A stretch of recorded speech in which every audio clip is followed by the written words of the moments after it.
খুলনা মোংলা মহাসড়কের রামপালে সড়ক দুর্ঘটনায় নিভে গেল ১৩টি প্রাণ। বৃহস্পতিবার একটি বাসের সঙ্গে বর কনে ও তাদের স্বজনদের বহনকারী মাইক্রোবাসের সংঘর্ষ হলে এই দুর্ঘটনা ঘটে।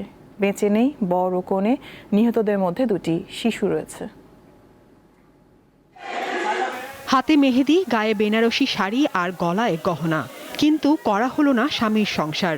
বৃহস্পতিবার সড়ক দুর্ঘটনায় ইতি ঘটে মার্জিয়া আক্তার মিতুর স্বপ্নের। কনের সঙ্গে প্রাণ হারিয়েছে বর সাব্বিরও। নিহত হয়েছে তার পরিবারের ৮ জন। নিভে গেছে কনে মিতুর পরিবারের ৪ জনের জীবন প্রদীপও।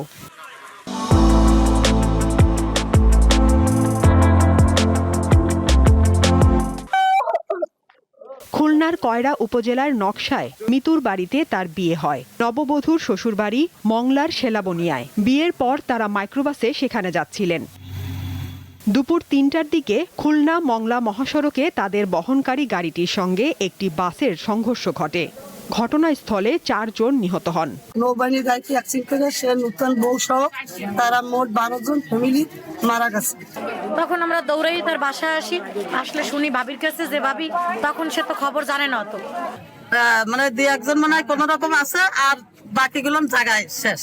তার স্ত্রী ঘরে অসুস্থ হয়ে পড়ছে, কান্নাকাটি করতেছে, এলাকাবাসী আবার তাকে সান্ত্বনা দিচ্ছি। এটি আসলে খুবই দুঃখজনক এবং হৃদয় বিদারক একটি ঘটনা। আহতদের উদ্ধার করে রামপাল উপজেলা স্বাস্থ্য কমপ্লেক্স এবং খুলনা মেডিকেল কলেজ হাসপাতালে নেওয়া হয়। সেখানে চিকিৎসকরা ৯ জনকে মৃত ঘোষণা করে। মোংলা থেকে একটি নৌবাহিনীর একটি বাস খুলনাগামী যেতেছিলেন, আর বিপরীত দিক থেকে একটা বিয়ের গাড়ি বরযাত্রী সহ সেই মুখোমুখি সংঘর্ষ হয়। মর্মান্তিক এ দুর্ঘটনায় বর ও কনের পরিবারে শোকের ছায়া নেমে এসেছে। সাদিয়া চৌধুরী, দীপ্ত, বার্তা কক্ষ।